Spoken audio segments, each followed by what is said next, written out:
So there I was, doing research for Candyman, right? And I read the Wikipedia entry of Candyman 3. And the first line says it takes place in 2020. And I think, oh my god, have I discovered some long-lost artifact of late 90s cyberpunk? The last gasp of the pre-Matrix era? Like how Johnny Mnemonic takes place in 2021. And Lawnmower Man 2 takes place in whatever the hell year it takes place in. So I figured, hell, gotta watch Candyman 2 now.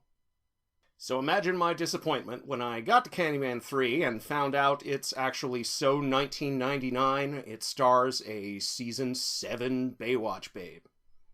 And holy shit, she was married to Nikki Sixx at the time. Not the choice I would have made, let's just say. But then again, you see where the choices I've made have gotten me.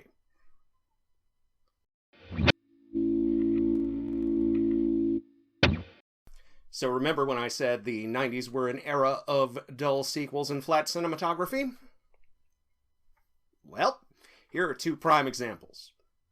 Candyman Farewell to the Flesh and Candyman 3 Day of the Dead are exactly the type of sequels people talk about when they disparage sequels in general, and the diminishing returns of horror movie sequels in particular. Second and third verses, same as the first, with only slight, uninteresting variations.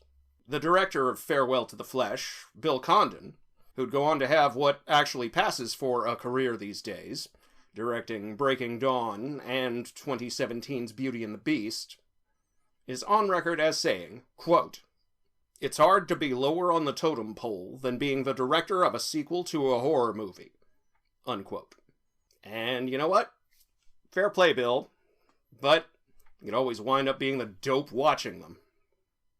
I'm talking about both together because, in major structural ways, they are both the same movie. To a degree that I've not seen since I made the mistake of watching Batman Forever and Batman and Robin back to back. In both films, yet another blonde white lady protagonist, the last living descendant of the man the Candyman was in life, try and fail to grapple with their heritage while leaving a trail of bodies in their wakes, before banishing the Candyman by smashing an object from his life in true bad ghost story fashion. In Farewell, it's a mirror, and in Day of the Dead, it's his very Napoleonic self-portrait. Both films frame the murderous Candyman rampages they depict as attempts by him to recreate the family that lynch mob took from him 100 years prior. You could say he was trying to do the same with Helen Lyle, but then I'd have to fight you. I never actually liked the whole, oh, she's his reincarnated, long-lost lover angle. It was lazy when Blackula did it, and it was lazy when Francis Ford Coppola's Bram Stoker's Dracula did it. But at least it only popped up at the end of Candyman, where it can be safely ignored, and I can view the rest of the film through my preferred lens. Far as I'm concerned, Candyman is the Frankenstein created by American racist patriarchy. And it is in the nature of Frankensteins, both the doctor and the son he kicked out into the cold, to long for a bride. Hence, Candyman's successful campaign to turn Helen Lyle into exactly the kind of urban legend that he is. He uses all the same lines on the protagonists of the sequels that he used on Helen, to the point where I'm wondering if they just didn't write any new dialogue for him, or if what they wrote was so awful that Tony Todd refused to say it. But I can't even tell if he's trying to do the same with them, or outright kill them.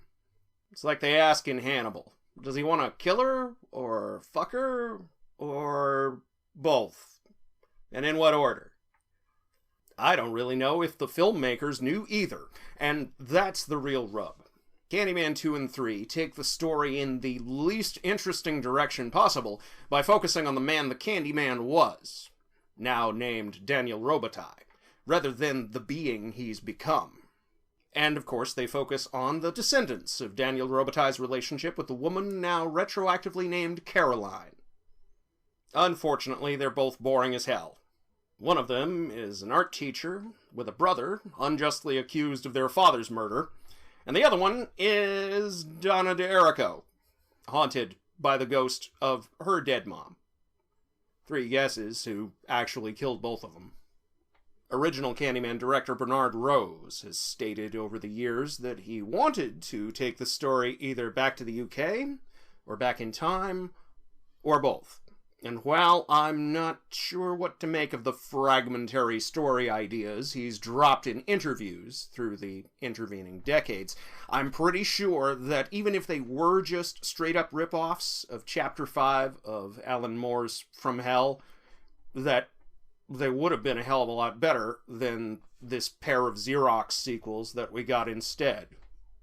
And as much as I love the first film, I have no choice but to admit the seeds of this disaster were buried in its choice to make the Candyman an actual character, rather than the incarnation of a form of storytelling.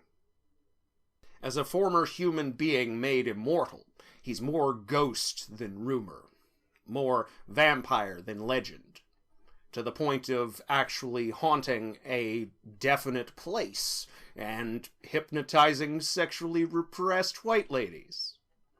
Farewell to the Flesh moves that place from Chicago to New Orleans in order to better exploit the trappings of Southern Gothic fiction. It's about the only Gothic fictional tradition we've got over here. What with the above-ground cemeteries and grasping foliage and decayed ancestral houses full of family secrets. The most radioactive being, as ever in the American South, that one of your ancestors might have been, gasp, shock, black. Day of the Dead moves the action to Los Angeles because it's cheaper to film there? Or at least it was at the time, I guess. And L.A., specifically the LAPD, became synonymous with the racist persecution of its minority population after the 1992 riots. It's about the closest thing to a good thing to come out of those riots, now that I think about it. Unless you're like me and you count the Mantis pilot.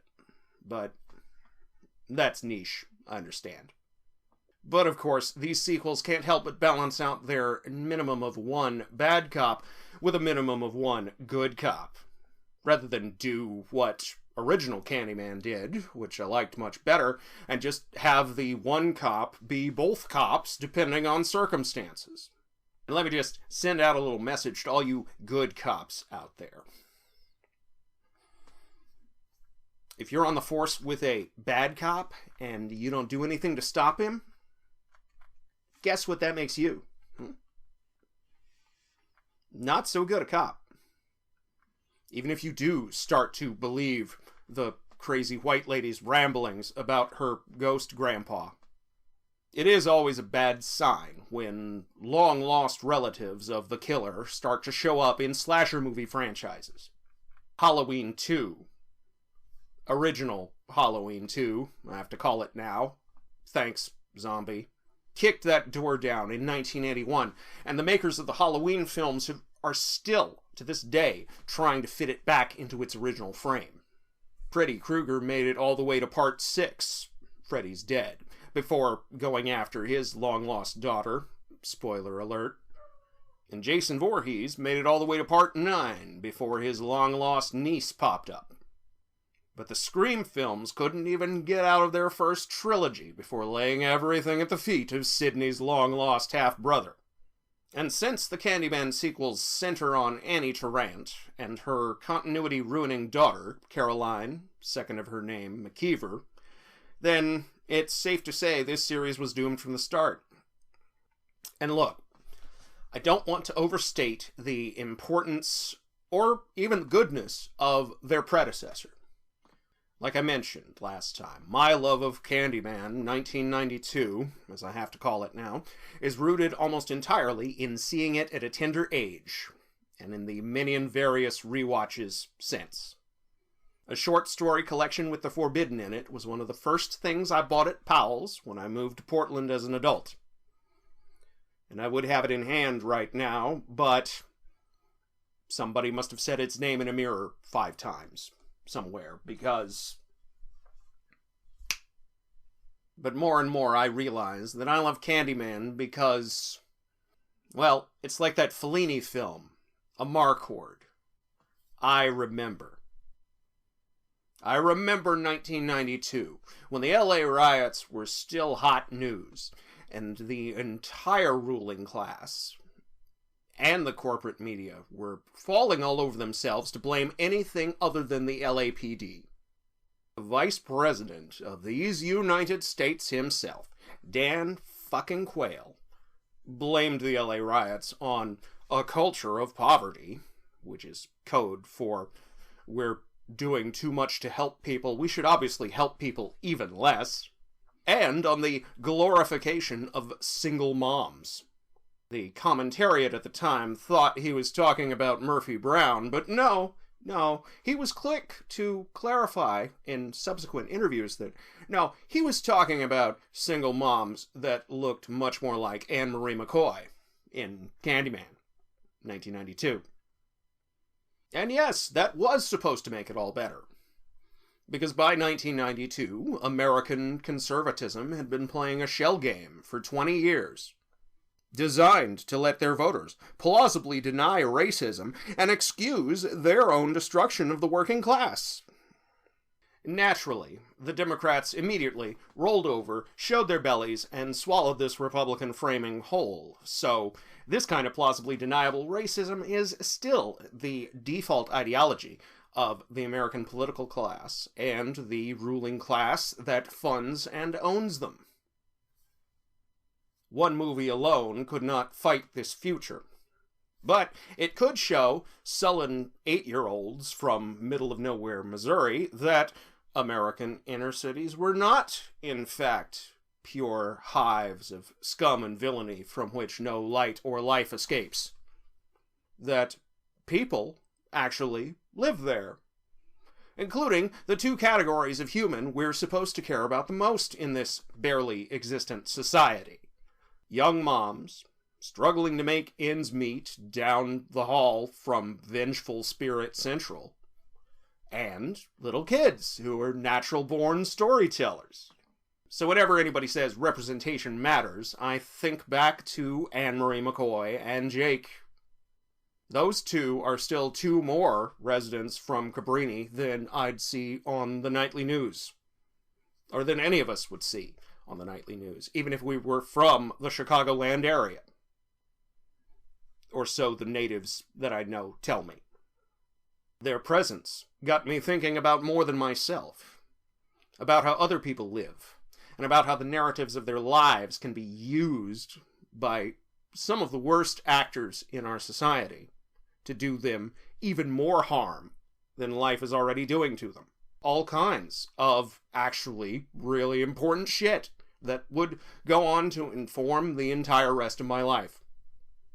Candyman, Farewell to the Flesh makes me think, God damn, Bill Condon, you really did like your jump scares in 1995, didn't you?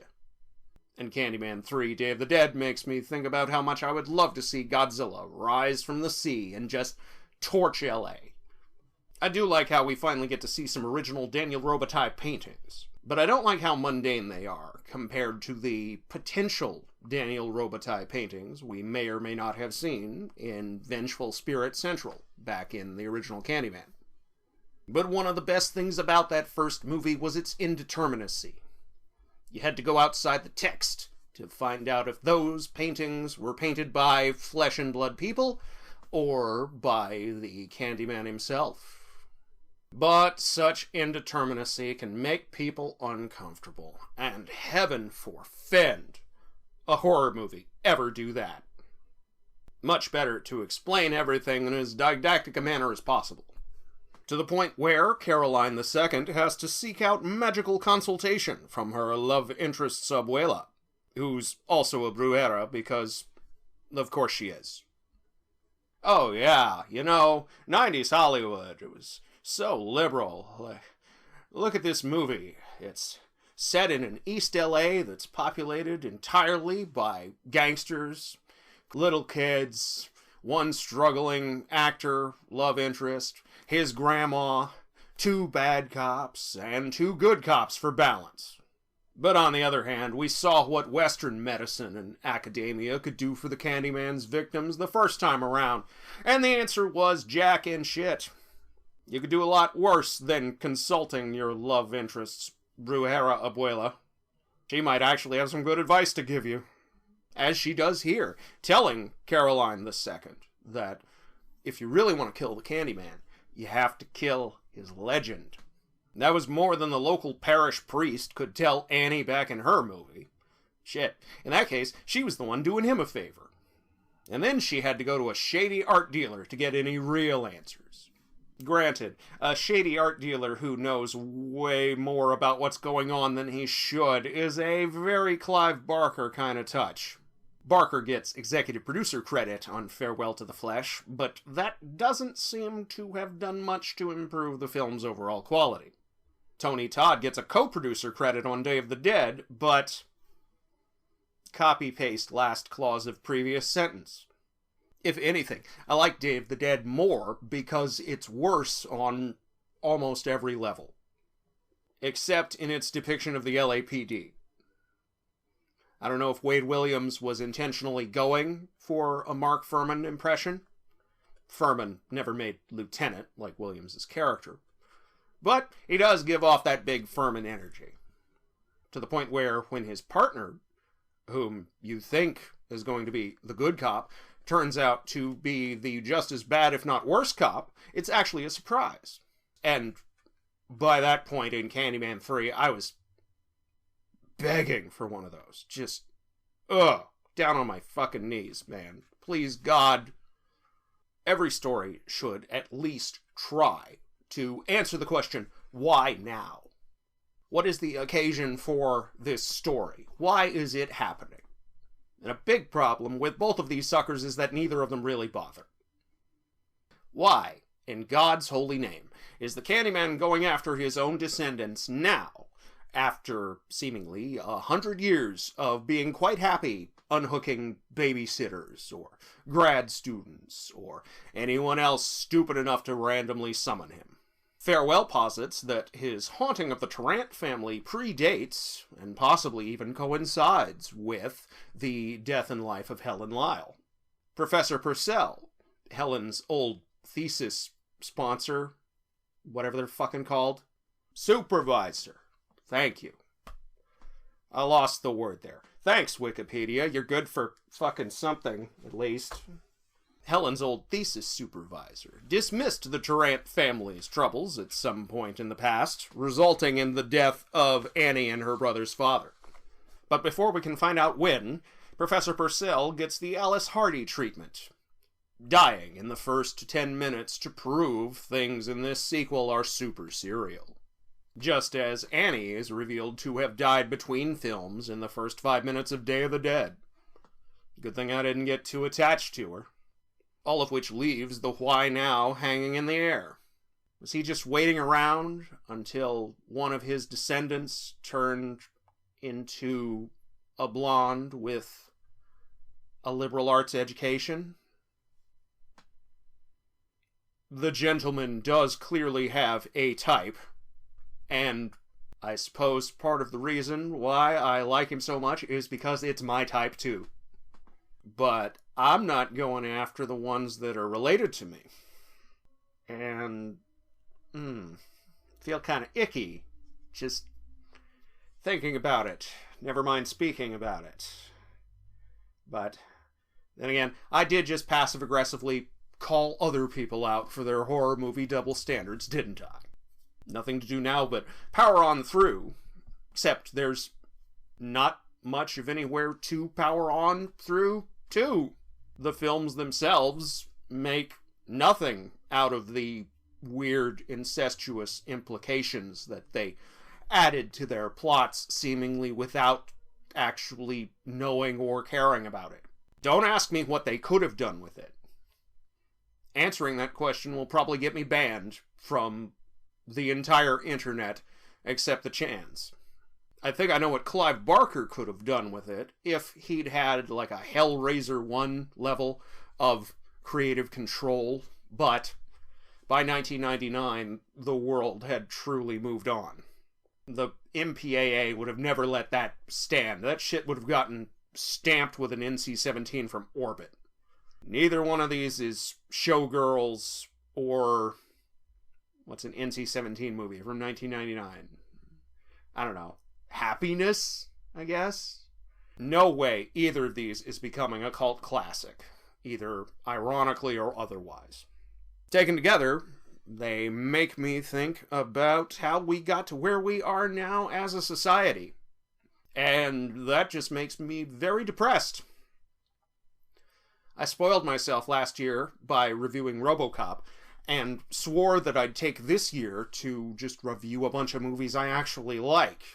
So, when I finally got to the point of writing this review about these two movies, it was almost refreshing.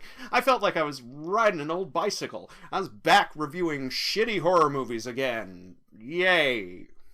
But then, of course, started thinking about all of this, and I just got... oh, Christ. I don't want to over-determine things, but I find it very interesting that a Brit directed Candyman 1992, and with the help of his American collaborators, filled it with all kinds of good shit that you can spend 30 years thinking about. Hell, I wrenched 4,000 words out of myself on the subject without recourse to any of the nitpicky bullshit that we internet critics so love. A couple of Americans directed these two sequels and filled them with white middle-class neuroses, check, couple of allusions to hot news stories, check, and enough repressed sexuality to make Freud raise an eyebrow and be like, no, actually, Carl, you can take this one. And in that, they are at least perfect representations of the 1990s, when we all thought we had so few problems that we could give airtime to every moral panic the right wing dreamed up, or drive ourselves crazy with the possibility that great-grandpa might be a murder ghost. Ooh. But Candyman 1992 was about white bourgeois academia's alienation from the African-American lower classes, and the generational traumas that, in this case, literally haunt those populations, still to this day. Candyman 2 and 3 are about individual white ladies running away from a murderous ghost. As if we don't have a million movies about that already. Their social positions relative to their ancestor, or anyone else really, living or dead, is irrelevant to the proceedings.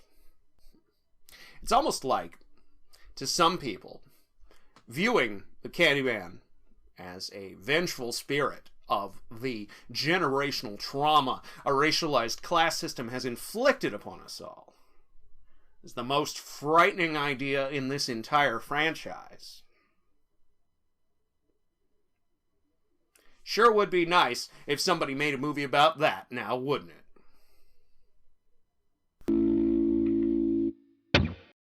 Thanks for watching, everyone.